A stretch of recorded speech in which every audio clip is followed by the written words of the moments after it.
हाँ, तो कहते हैं कि मेहनत का फल और समस्या का हल देर से ही सही पर मिलता ज़रूर है।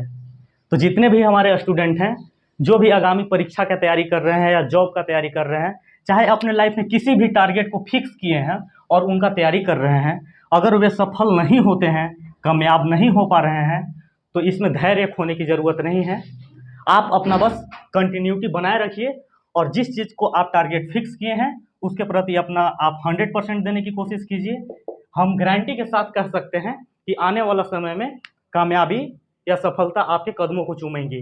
चलिए इसी के साथ अपना हम क्लास स्टार्ट करते हैं। आइए, फोकस ऑन करियर क्लासेस में आपका स्वागत है। चलिए देखते हैं। पिछले दिन के मुताबिक हमने एक बात कहा था कि मैं एक मैथ सेशन लेकर के आया हूँ जिसमें डेली मैथ का 20 क्वेश्चन हम आप लोग के सामने डिस्कशन कराएंगे। तो चलिए, आज हमारा सेट नंबर 2 है। चलिए स्टार्ट करते हैं जोश और जुनून के साथ।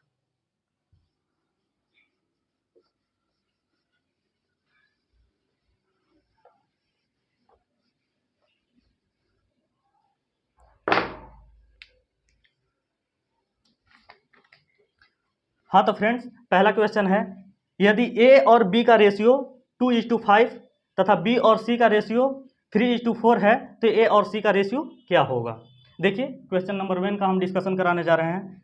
यहाँ पे दिया हुआ है A/B का रेशियो 2:5 और B/C का रेशियो 3:4 दिया हुआ है। चलिए, यहाँ पे हमें पूछ रहा है कि ए और सी का रेशियो क्या होगा। तो इस टाइप के क्वेश्चन को सॉल्व करने के लिए ज़्यादा हम कुछ नहीं करेंगे, बस ये करेंगे कि A/B/C एक साथ में लिखेंगे, ए और बी का वैल्यू लिखेंगे, 2:5 है और जस्ट इसके नीचे B/C का रेशियो लिखेंगे। अब हम यहाँ पे ये कंसीडर करेंगे कि यहाँ पे 5 है और 3 है। इसका सबसे पहले हम एलसीएम ले लेंगे। एलसीएम 5 और 3 का लेंगे तो हमारा 15 हो जाएगा। तो अब हम इसमें क्या टर्म से मल्टीप्लाई करें कि इसका वैल्यू 15 हो जाए। तो हम इसमें सिंपल सी लॉजिक है, 3 से मल्टीप्लाई कर देंगे तो इसका जो वैल्यू है 15 हो जाएगा। और अगर इसमें अगर 5 से अगर मल्टीप्लाई कर दें तो इसका वैल्यू 15 हो जाएगा, यानी कि इसके सामने का जो का बी का जो वैल्यू है वो हमारा 15 हो जाएगा। चलिए तो देखते हैं, अगर 3 से अगर इसमें मल्टीप्लाई करेंगे तो ऑफकोर्स ये बात है कि इसमें भी हमको मल्टीप्लाई करना होगा। तो 3 दूना 6 हो जाएगा और 5 3 15 हो जाएगा। और अगर ए साइड से अगर गुना करें तो 5 3 15 है, हमने लिख चुका हूँ। और फिर यहाँ पे पंचों के 20 हो जाएगा। तो हमारा क्वेश्चन अकॉर्डिंग टू क्वेश्चन हमारा पूछ रहा है कि ए और सी का रेशियो क्या होगा। तो ए और सी का रेशियो हमारे यहाँ से निकल करके आ रहा है 6:20, जिसको हम कट करेंगे तो यहाँ 3 हो जाएगा, यहाँ 10 हो जाएगा, यानी कि हमारा जो आंसर हो जाएगा 3:10 आंसर हो जाएगा। चलिए, ऑप्शन नंबर बी हमारा आंसर हो जाएगा। चलिए हम लोग आगे क्वेश्चन देखेंगे।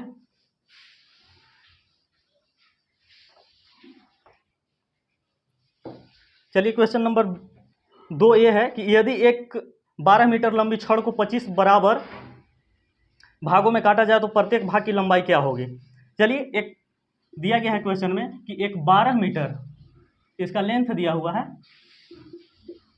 12 मीटर दिया हुआ है और इसको बराबर बराबर 25 भागों में डिवाइड करना है, 25 भाग में डिवाइड करना है। तो हम यहाँ पर देंगे डिवाइड। चलिए देते हैं, अगर 12 में अगर 25 से भाग देंगे तो इससे ये मीटर में दिया हुआ है। तो यहाँ पे हम एक चीज़ जान लेंगे कि 1 मीटर बराबर 100 सेंटीमीटर होता है, इसलिए 12 मीटर बराबर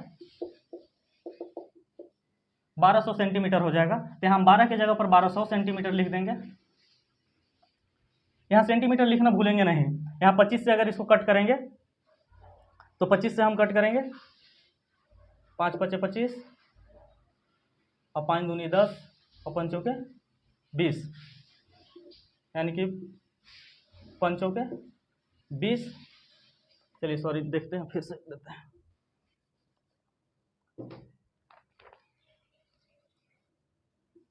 यहाँ 1200 है, 1200 में हम डिवाइड करेंगे, 25 भागों में डिवाइड करेंगे। तो यहाँ 12 × 100 लिख सकते हैं और 25 से डिवाइड कर देंगे, 25 चौके 100 हो जाएगा। हमारा 12 चौके 48 हमारा ये सेंटीमीटर। यहाँ पर ध्यान देने की बात है कि ऑप्शन ए में 4.8 मीटर है, बी में 48 सेंटीमीटर है। तो यहाँ पे हम देख करके ध्यान से मारेंगे, 48 सेंटीमीटर हमको लिखना होगा और इसका आंसर हमारा बी हो जाएगा।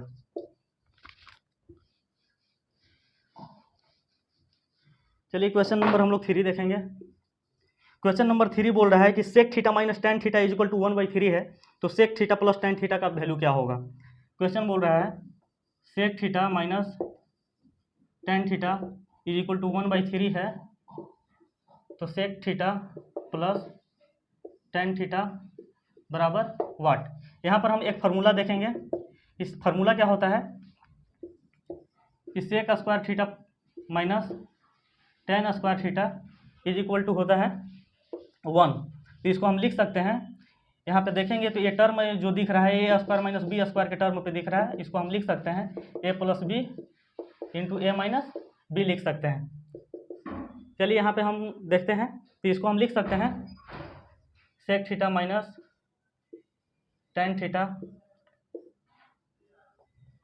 Sec theta plus tan theta is equal to 1, जो कि हमारा वैल्यू दिया हुआ है sec theta minus tan theta बराबर 1/3 और sec theta plus tan theta is equal to यहाँ पे हमारा 1 पहले से था। तो यहाँ अगर मल्टीप्लाई में है तो ये इधर, यहाँ अगर ये डिवाइड में है तो यहाँ जाकर के मल्टीप्लाई में हो जाएगा। यहाँ से कंसीडर करेंगे तो 3 है से जाकर के यहाँ पे मल्टीप्लाई में हो जाएगा। तो हमारा यहाँ पे हो जाएगा sec theta plus tan theta is equal to 3। यही हमारा आंसर हो जाएगा। ऑप्शन हम देखेंगे, ऑप्शन नंबर हमारा सी आंसर हो जाएगा। गर्मी तो बहुत है,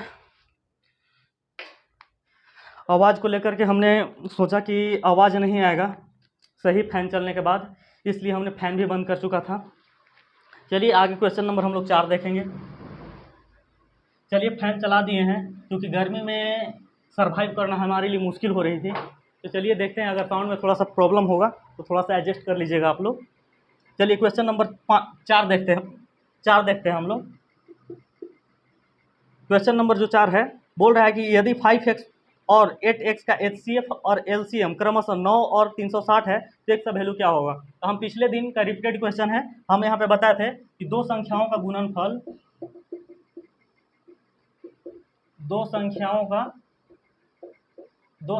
गुणनफल बराबर उस संख्या का LCM गुना HCF होता है। तो यहाँ पर दो संख्या के रूप में दिया हुआ है 5x इंटू 8x और LCM जो दिया हुआ है से 360 दिया हुआ है और HCF जो दिया हुआ है 9 दिया हुआ है। चलिए यहाँ पे हम मल्टीप्लाई करेंगे, 8 × 40 हो जाएगा, 40x square is equal to 360 गुना 9 हो जाएगा। चलिए 40 से हम A0 से A0 काट देंगे, 4 से 4 9 36 हो जाएगा। चलिए x square is equal to 9 into 9 होगा। चलिए x का वैल्यू यहाँ पे हो जाएगा मेरा केवल 9, और हमारा ऑप्शन नंबर सी हमारा आंसर हो जाएगा, 4 नंबर का सी जो कि 9 नंबर है। चलिए देखते हैं आगे क्वेश्चन नंबर हम लोग 5 देखते हैं। 5 में क्या कह रहा है।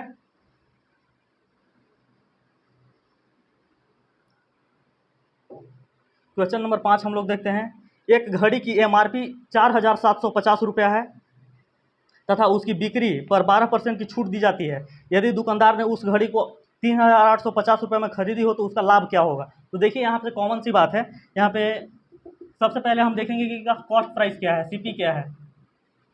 CP इसका दिया हुआ है 3,850 रुपया और बोल रहा है कि उसको सेल करता है, SP जो करता है से 4,750 रुपये में बेचता है। लेकिन हाँ ये भी बोल रहा है कि 4,750 रुपये में जब वो बेच रहा था उस घड़ी को, तो उसने बोला कस्टमर को कि हम 12% का इसमें डिस्काउंट देंगे आपको। तो सबसे पहले हम इसमें से 12% डिस्काउंट करेंगे, तब हम फाइनल SP लिखेंगे। फाइनल SP हम तब लिखेंगे कि 12% डिस्काउंट करने के बाद। चलिए 4,750 का हम 12% निकाल लेंगे, 1 0 से 1 0, और चलिए काटते हैं, 5 दूना 10 हो जाएगा और 5 9 45 और 5 बचे 25, 2 से 6 बार में। तो यहाँ पे मेरा हो जाएगा 6 × 30 के 0, हाथ में 3, 9 × 6 = 54, 3 57। यहाँ पे हम क्लियर कह सकते हैं कि वो जो 12% का डिस्काउंट कर रहा है, यानी कि 12% इज इक्वल टू हमारा 570 रुपये का डिस्काउंट दे रहा है। तो क्वेश्चन में कह रहा है कि इतना डिस्काउंट करने के बाद भी उसको कितना बेनिफिट होता है। तो हमारा देख लीजिए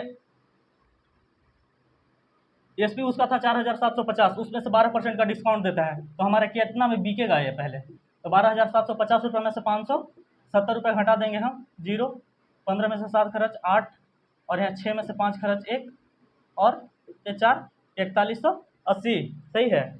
चलिए 0 से 0, 15 में से 7 खर्च 8, 8 7 15, चलिए, और 15 में से 7 खर्च 8 हो गया, और यहाँ पे ये बच गया कितना, 6, 6 में से 5 खर्च 1, 4 का 4, यानी 4180 रुपये में ये फाइनल इसका एसपी हो गया। ये जो फाइनल एसपी है इसका 4180 रुपये है। चलिए इसमें और जो कॉस्ट प्राइस लगा था ये हमारा 3850 रुपये लगा था, तो इसको घटा देंगे करके 0, 3, यानी कि 330 रुपये अभी भी उसको बेनिफिट हो रहा है। क्वेश्चन समझने का मतलब ये है कि कॉस्ट प्राइस उसका जो घड़ी का था 3850 रुपया था, लेकिन जो दुकानदार था वो घड़ी को बेच रहा था 4750 रुपया, बोला कस्टमर को कि 4750 रुपये में हम बेचेंगे, लेकिन उसने एक बात और एडिशनल में बोला कि हम 12% का डिस्काउंट देंगे आपको। तो हम पहले देखेंगे कि 12% डिस्काउंट मतलब होता कितना है। तो 12% का हम वैल्यू निकाल लिए, वो 570 रुपया होगा। 570 रुपया मतलब कि इतना दाम बताया पहले, और बार्गेनिंग किया कि हम 12% आपको डिस्काउंट देंगे, और 12% उसने डिस्काउंट दिया, यानी कि 4180 रुपये में वो फाइनल बेचने की बात कही उस ग्राहक से, यानी कि अभी भी उसको 330 रुपये का बेनिफिट हो रहा है। हमारा ऑप्शन नंबर डी आंसर हो जाएगा। चलिए देखते हैं क्वेश्चन नंबर 6। घबराने की कोई ज़रूरत नहीं है, आराम आराम से हम लोग पढ़ेंगे और एक एक चीज़ को पढ़ेंगे ताकि किसी भी स्टूडेंट को कोई प्रॉब्लम नहीं होगी। चलिए क्वेश्चन नंबर 6 पढ़ेंगे। क्वेश्चन नंबर 6 है कि 4 विभिन्न प्रेक्षणों का माध्य 17.5 है। जब एक नया प्रेक्षण जिसका मान 20 है इसमें जोड़ा जाता है तब इसका नया माध्य कितना होगा। तो एक बात बताइए कि 4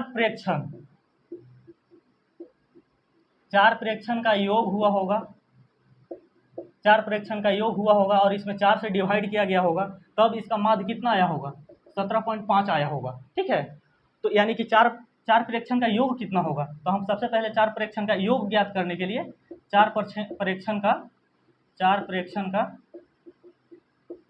प्रेक्षण का योग हो जाएगा 17 चौके 68 और 5 2 70, यानी कि 70।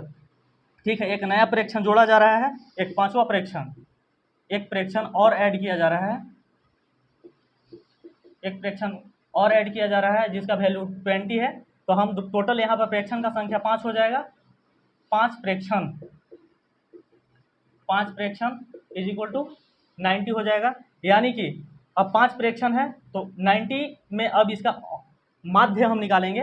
तो 5 प्रेक्षण है तो 5 प्रेक्षण का योग 90 है, तो 90 में हम 5 से डिवाइड कर देंगे, यानी कि 18 × 90, नया प्रेक्षण का वैल्यू जो हो जाएगा हमारा 8 हो जाएगा। एक और तरीका है इसको बनाने का, बहुत सिंपल तरीका है, इतना कुछ लामा लिफाफा करने की ज़रूरत नहीं है। हम यहाँ पे देखेंगे कि इसका ध्यान से देखिएगा, 4 प्रेक्षण का जब माध्य था तो 17.5 था, सोचने वाली बात है ये, और नया जो प्रेक्षण ऐड हो रहा है वो 20 ऐड हो रहा है। ठीक है, तो हम यहाँ पे इसमें क्या जोड़ेंगे कि इसका प्रेक्षण में कोई फर्क नहीं पड़ेगा। तो हम कम से कम इसमें चाहे 5 प्रेक्षण हो चाहे 6 प्रेक्षण हो, जब तक कि इसमें 17.5 17.5 17.5 जोड़ते जाएंगे इसमें प्रेक्षण में कोई फर्क नहीं पड़ेगा।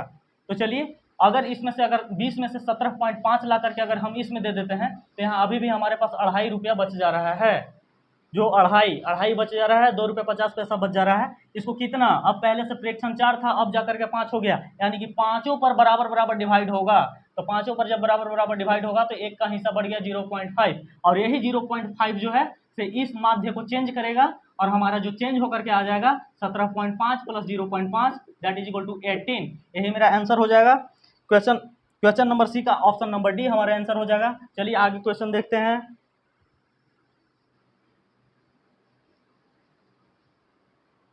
चलिए क्वेश्चन नंबर 7 है।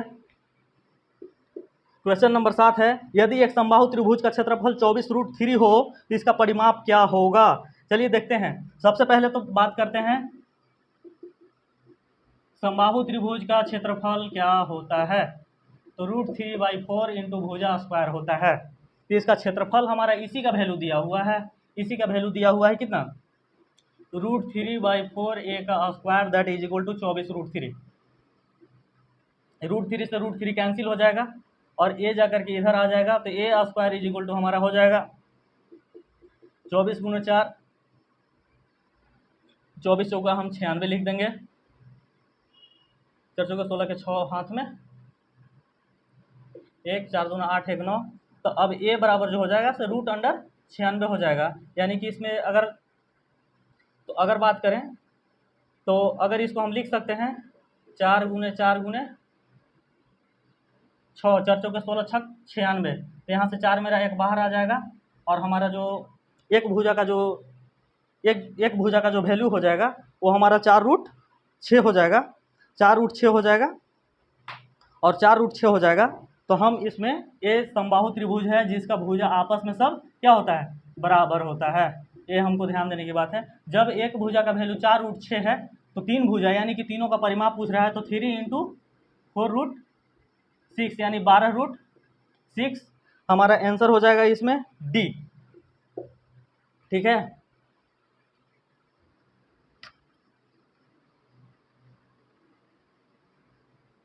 चलिए क्वेश्चन नंबर हम लोग आगे देखते हैं। क्वेश्चन नंबर 8 है,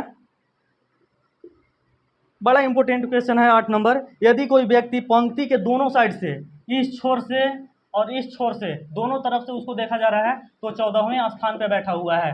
ठीक है, तो हम इसमें देखेंगे तो बोल रहा है कि इस पंक्ति में जो कुल व्यक्ति कितने बैठे हुए हैं। तो एक बात बताइए आप लोग कि जब यहाँ बीच में अगर 14 व्यक्ति बैठे हुए हैं तो क्या इससे पहले भी 13 आदमी बैठे होंगे? यहाँ पर कितने आदमी बैठे होंगे? 13 आदमी बैठे होंगे। और अगर इधर से भी हम काउंट कर रहे हैं तो ये 14वें स्थान पे आ रहा है। इसका मतलब इधर भी हमारा 13 व्यक्ति बैठे होंगे, यानी एक है से बीच में है। टोटल कुल संख्या जोड़ देंगे, 13 दूना 26 और 1 27। टोटल हो जाएगा 13 + 1 + 13 दैट इज कॉल्ड 27। यानी कुल व्यक्तियों की संख्या अगर बोले तो इसमें हो जाएगा 27, ऑप्शन नंबर डी। चलिए क्वेश्चन नंबर आगे देखते हैं हम। क्वेश्चन नंबर 9 देखते हैं। क्वेश्चन नंबर 9 है कि एक 90 मीटर लंबी ट्रेन 15 मीटर पर सेकंड की चाल से 15 सेकंड में एक पुल को पार करती है, तो पुल की लंबाई क्या होगी? तो मान लीजिए कि पुल का लंबाई x है, पुल का लंबाई = x। मार्कर सही नहीं चल रहा है, चेंज करते हैं। पुल का लंबाई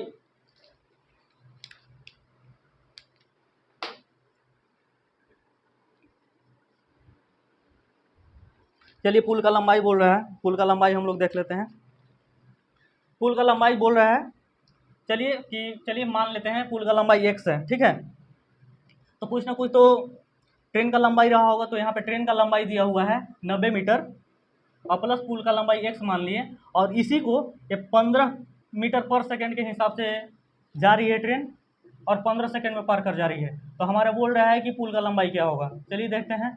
90 + x = मल्टीप्लाई करेंगे, 15 15 225 हो जाएगा। और हमारा x = 225 माइनस अगर 90 हम कर देंगे तो यहाँ पे हो जाएगा 110 25 135। यही हमारा आंसर हो जाएगा। यानी पुल का लंबाई कितना रहा होगा? 135 मीटर रहा होगा। ठीक है, चलिए आगे क्वेश्चन नंबर हम देखते हैं। इसका option number C answer, option number B option इसका था सही आंसर 135 मीटर। चलिए आगे हम लोग देखते हैं क्वेश्चन नंबर 10।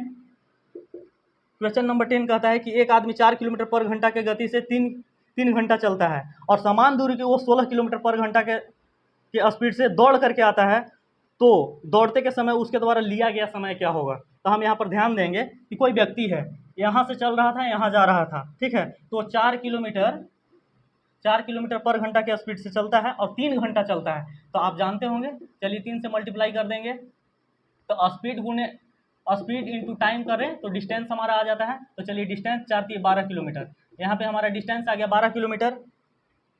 तो बोल रहा है कि उधर से जब वो 16 किलोमीटर पर घंटा के हिसाब से आएगा तो बताइए कि कितना समय लेगा। तो हम यहाँ पे ये भी लिख सकते हैं डिस्टेंस बाई स्पीड = टाइम आ जाएगा। तो डिस्टेंस हमारा 12 किलोमीटर हुआ, स्पीड हमारा 16 किलोमीटर होगा। ठीक है, ये हमारा फाइंड कर लेंगे। 4 × 12 और 4 चौके 16 यानी कि 3/4। और इसको हम अगर मिनट में चेंज कर लेंगे तो चलिए 60 से हम गुना कर रहे हैं 4 से 15 बार में, यानी कि 45 मिनट। उसके द्वारा रिटर्निंग में जो समय लिया जाएगा वो 45 मिनट लिया जाएगा, जो कि ऑप्शन नंबर हमारा ए है। 10 का ए ऑप्शन नंबर 45 मिनट। चलिए क्वेश्चन नंबर हम 11 करेंगे। 11 बोल रहा है कि यदि एक संख्या का 2/3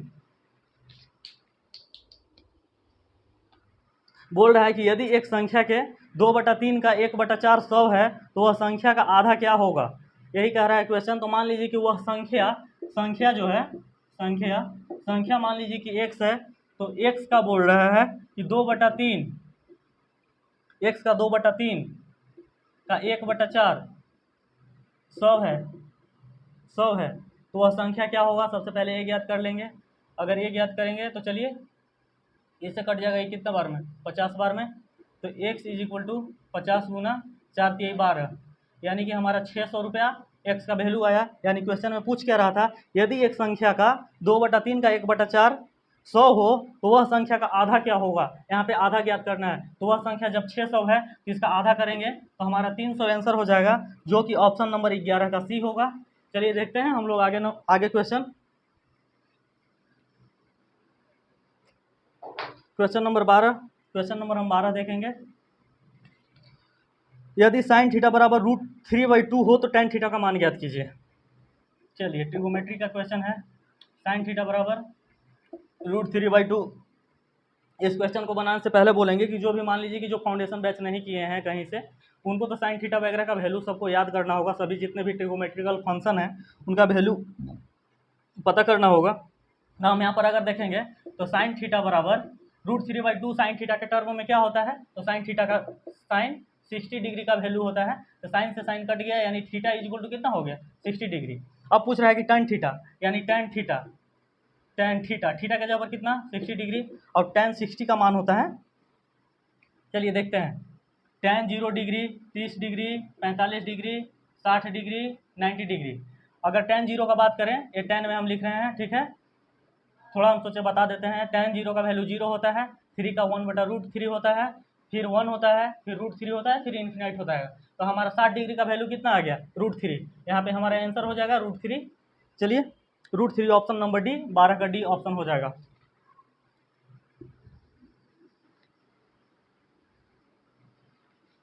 चलिए आगे देखते हैं।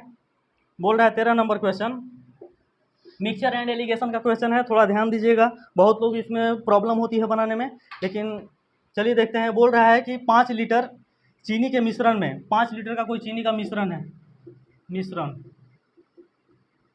चीनी का मिश्रण है, उसमें बोल रहा है कि 6% चीनी है। तो मान लीजिए कि 6% चीनी की मात्रा 6% है, और पानी का मात्रा, अब सिंपल सी बात है कि ये 6% है, तो ये कितना परसेंट रहा होगा, 94% रहा होगा। तो बोल रहा है कि यदि इसमें से 1 लीटर पानी का वाष्प बन करके अगर उड़ जाता है तो शेष मिश्रण में चीनी का प्रतिशत क्या होगा, ठीक है। तो यहाँ पर सबसे पहले याद करेंगे 5 रुपये का 6% कितना होगा। तो हम यहाँ पे आपको बता दें कि किसी भी, चलिए एक परसेंटेज निकालने का थोड़ा सा आपको बात बता देते हैं। थोड़ा सा वीडियो लेंथ लंबा भी होगा तो इसमें टेंशन मत लीजिएगा, कुछ सिखला करके हम जाएंगे। चलिए मान लीजिए कि एक रोटी है, ठीक है, ये अपने आप में कितना परसेंट होता है, 100% होता है, ठीक है। ये अपने आप में 100% होता है। ये मान करके चलना है कि ये जो रोटी है तो अपने आप में कितना है, 100% है, ठीक है। अगर इस रोटी को अगर आधा करें तो ये जो वैल्यू आ जाएगा, तो हमारा कितना परसेंट का वैल्यू आ जाएगा, हमारा 50% का वैल्यू आ जाएगा।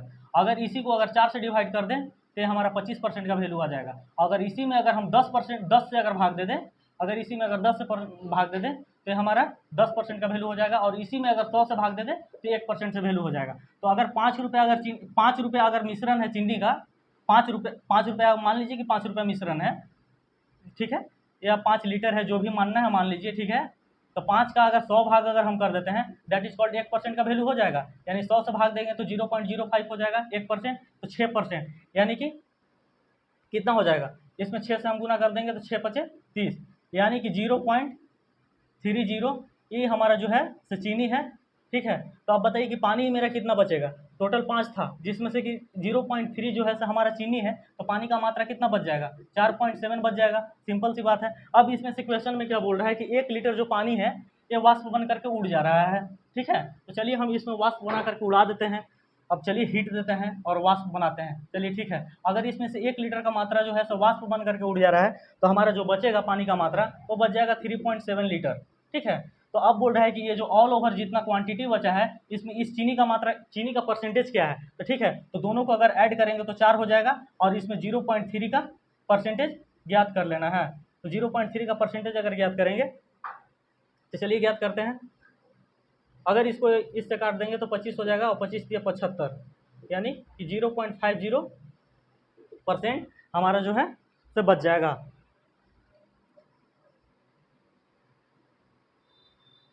हमारा ऑप्शन नंबर बी हमारा आंसर हो जाएगा 13 का, ऑप्शन नंबर बी। चलिए क्वेश्चन नंबर हम लोग 14 देखते हैं। क्वेश्चन नंबर 14 बोलता है कि ए और बी के वेतन का योग 25,000 है, वे अपने वेतन का 75% खर्च कर देते हैं, तो उनकी बचत का अनुपात 14:11 है, तो उनका वेतन क्या होगा। मान लीजिए कि ए है और बी है, इन लोगों का कुछ सैलरी रहा होगा, कुछ सैलरी रहा होगा, इन दोनों का जो योग है वो 25,000 है, ठीक है। तो अब जब भी ये दोनों व्यक्ति अगर मार्केट जाते हैं, अगर कुछ पैसा खर्च करते हैं, तो दोनों का जितना मिला करके है 25,000, उसी में इन लोग खर्च करेंगे। तो खर्च जो करेंगे तो इन लोग का जो पैसा का जो बचत जो बचता है, बचत होता है, समझिएगा, बचत जो होता है तो 14:11 के रूप में बचत होता है इनका। 14:11 के रेशियो में इन लोग का जब बचत होता है खर्च करने के बाद, यानी सिंपल सी लॉजिक है कि जब ये लोग खर्च कर रहे होंगे तो 14:11 के ही रेशियो में खर्च कर रहे होंगे। तो ये क्वेश्चन में जो इतना घुमा करके लिखा है कि वे 75% खर्च करते हैं और उनका जो बचत होती है उनका 14:11 के हिसाब से बचता है, तो उनका वेतन, कुल वेतन कितना था। तो यहाँ पे ये जो 75% का बात कहा है, सिर्फ घुमाने का बात किया है, यानी कि टोटल जो वैल्यू है 25%, 25,000 जो वैल्यू है ये दोनों का ऐड का बराबर है, दोनों का है ए और बी का, ये दोनों का वेतन का योग के बराबर है। तो यहाँ पे हो जाएगा 14:11 25 एक 25 का बराबर हो जाएगा, यहाँ से 25, यानी कि 1 का वैल्यू जो आ गया मेरा 1,000 रुपये आ गया। तो यहाँ से हम सीधा रिडायरेक्ट हो जाएंगे कि अगर 1 बराबर 1,000 तो 14,000 14 बराबर 14,000 हो जाएगा, और यहाँ पर 11 इज इक्वल टू 11,000 हो जाएगा। हमारा यही आंसर हो जाएगा, और देख लेंगे ऑप्शन नंबर हमारा बी यही आंसर हो जाएगा। तो एग्जाम में फिर अगर आप बनाते वहाँ पे, तो आप पहले खर्च निकालते 75%, फिर जो बचता उसको पता नहीं क्या क्या करते, और फिर आपको एग्जाम में क्वेश्चन छूटने का संभावना होता। इसलिए हम ऐसे भी बनाया जा सकता है क्वेश्चन, और ऐसे हम बना करके आगे निकलेंगे, ठीक है। चलिए क्वेश्चन नंबर हम लोग 15 देखेंगे।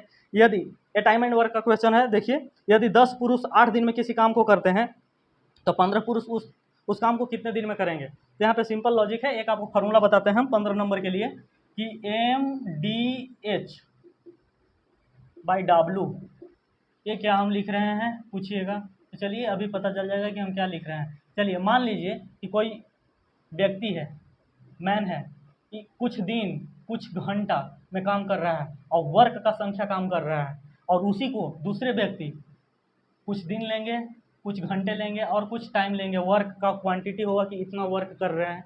तो अब बताइए, यही इनका वैल्यू होता है, और इसी में हम जो वैल्यू है सब पुट करके काम करते हैं। तो यहाँ पे बोल रहा है कि 10 पुरुष 8 दिन में किसी काम को करते हैं, किसी एक काम को करते हैं, तो 10 पुरुष का बात कर रहा है और 8 दिन की बात कर रहा है और एक काम को कर रहा है, ठीक है। तो उसी काम को 15 व्यक्ति कितने दिन में करेंगे, यानी कि उसी काम को, एक काम यहाँ था एक काम यहाँ है, तो उसी को कितना दिन में करेंगे। तो यहाँ से अगर 15 हम ले आएंगे तो यहाँ 10 8 80 हो जाएगा, और बटा 15 हो जाएगा इज इक्वल टू x, 5 ये 15 और 16 5 80, 3 से डिवाइड करेंगे 5, फिर बच जाएगा 1 3 3 9 3 3 9, यानी कि 5.33 दिन यही आंसर होगा। चलिए जो कि ऑप्शन नंबर हमारे डी हो जाएगा आंसर। चलिए आगे क्वेश्चन नंबर हम लोग देखते हैं।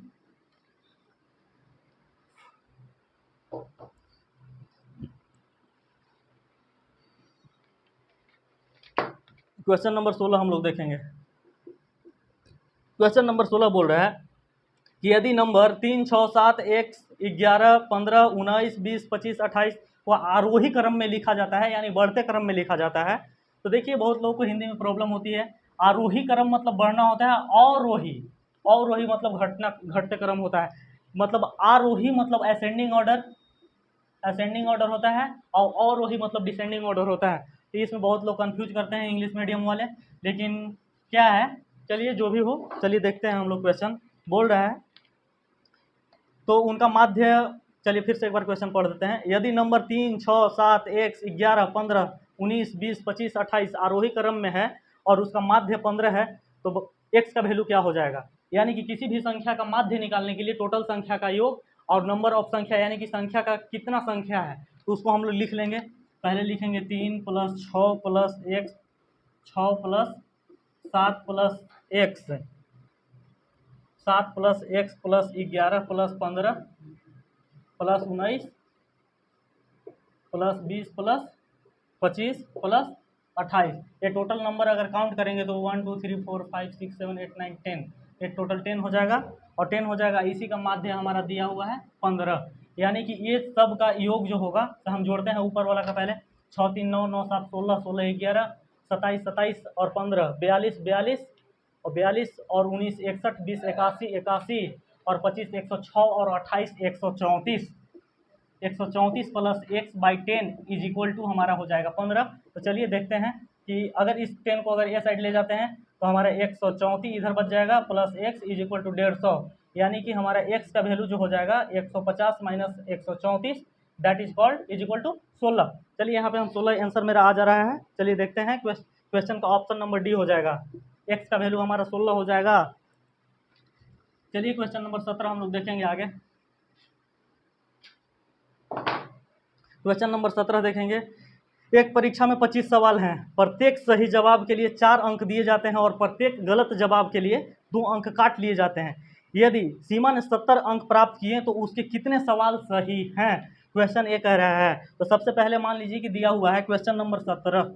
Question number 17 total question, number of total question, number of total question is equal to 25 है। तो मान लीजिए कि जो सही क्वेश्चन है, सही क्वेश्चन का अगर क्वांटिटी अगर की बात करें, अगर सही क्वेश्चन की मात्रा की बात करें तो हमारा x है, तो गलत का हुआ होगा। अगर सही क्वेश्चन अगर x हुआ होगा तो गलत ऑफकोर्स सी बात है कि 25 माइनस एक्स हुआ होगा, क्या है कि टोटल संख्या, टोटल नंबर ऑफ क्वेश्चन हमारा कितना है 25 है। तो अगर सही अगर x है तो गलत हमारा इतना हुआ होगा। तो अब यहाँ पे अकॉर्डिंग टू क्वेश्चन अगर बात करें, अकॉर्डिंग टू क्वेश्चन तो बोल रहा है कि सही अंक के लिए 4, सही क्वेश्चन के लिए 4 अंक दिए जाते हैं, यानी कि 4x, और इसमें से काट लिए जाते हैं गलत जितना भी होता है, यानी कि एक क्वेश्चन गलत जो होता है उस पर 2 नंबर काट लिया जाता है। तो गलत क्वेश्चन का संख्या मेरा कितना है 25 माइनस 1, और इसी का उसका जो आया है ये क्या है, ये सीमा नाम की लड़की है, इसका 70 अंक प्राप्त होता है एग्जामिनेशन में। तो अब पूछ रहा है कि इसका सही क्या हो जाएगा, सही वाला क्वेश्चन का क्वांटिटी कितना हो जाएगा, कितना मात्रा है। चलिए देखते हैं। 4x is equal to 4x minus 25 दूना 50 minus minus plus 2x is equal to 70। यहाँ पे हमारा 50 जो है से ई साइड आएगा, तो 50 यहाँ ला करके अगर जोड़ देंगे तो 120 हो जाएगा, और 4 और 2 6x बच जाएगा, यानी कि x का वैल्यू हमारा आ जाएगा 20, यानी x इज इक्वल टू हमारा क्या हो जाएगा 120/6 दैट इज इक्वल टू 20। यानी कि सही क्वेश्चन की अगर संख्या बात किया जाए तो हमारा 20 क्वेश्चन जो है सही है, और गलत क्वेश्चन की बात किया जाए तो 25 में से 20 खर्च यानी 5। यानी सीमा ने जब एग्जाम दी थी तो टोटल क्वेश्चन का संख्या 25 था, जिसमें से कि उसने 20 क्वेश्चन सही की है और 5 क्वेश्चन का जवाब उन्होंने गलत दिया है, जिसमें कुल उनका जो नंबर है वो 70 आया है। चलिए क्वेश्चन नंबर 18 हम लोग देखेंगे। क्वेश्चन नंबर 18 है कि cosec theta into tan theta divided by cos theta का मान क्या होगा, इसी का वैल्यू फाइंड करना है। चलिए तो देखते हैं। हम लिख सकते हैं कोसेक को लिख सकते हैं 1/cos थीटा, इंटू tan को लिख सकते हैं, हम कोसेक को 1/sin थीटा लिख सकते हैं, ना कि 1/cos थीटा। तो यहाँ पे कोसेक को हम लिख सकते हैं 1/sin थीटा, इंटू tan को लिख सकते हैं sin थीटा बटा cos थीटा, और हमारा डिवाइड में यानी कि भागा में दिया हुआ है कितना 1/cos थीटा। तो sin थीटा से sin थीटा मेरा कैंसिल आउट हो जाता है, बचता है 1/cos स्क्वायर थीटा। हमारा आंसर यही हो जाएगा ऑप्शन नंबर सी, 18 का ऑप्शन नंबर सी हो जाएगा cos स्क्वायर थीटा। चलिए हम लोग 19 नंबर क्वेश्चन देखेंगे। 19 नंबर क्वेश्चन जो है सरल करना है, सिंप्लीफिकेशन का क्वेश्चन है। चलिए देखते हैं कि a के पावर 6 है इंटू a के पावर -4 है, और डिवाइडेड बाई a के पावर 3 है। तो अब बात बताइए हमें कि ये जो है जब भी डिवाइड में जब रहता है वो जा करके घट जाता है, ठीक है। तो a के पावर 6 इंटू a के पावर -4 इंटू a के पावर -3। तो अब बात बताइए कि 6 में से 7 अगर घटता है तो हमारा -1 बच जाता है, और -a⁻−1 अगर रहेगा इसको 1/a लिख सकते हैं। यही मेरा हमारा आंसर हो जाएगा ऑप्शन नंबर सी, 19 का ऑप्शन नंबर सी हमारा हो जाएगा। चलिए question number last 20 number question देख लेते हैं। चलिए 20 नंबर क्वेश्चन कहता है कि ए और बी की आयु का अनुपात 1:2 है। 7 वर्ष बाद उनकी आयु का अनुपात 3:5 हो जाएगा, तो उनकी वर्तमान आयु क्या है। चलिए एज प्रॉब्लम का क्वेश्चन है। चलिए देखेंगे इसमें हम रेशियो के मेथड से कैसे क्वेश्चन को बनाते हैं। चलिए बोल रहा है कि क्वेश्चन नंबर 20 लास्ट क्वेश्चन है, थोड़ा ध्यान से देखिएगा। A:B एज प्रॉब्लम का क्वेश्चन है।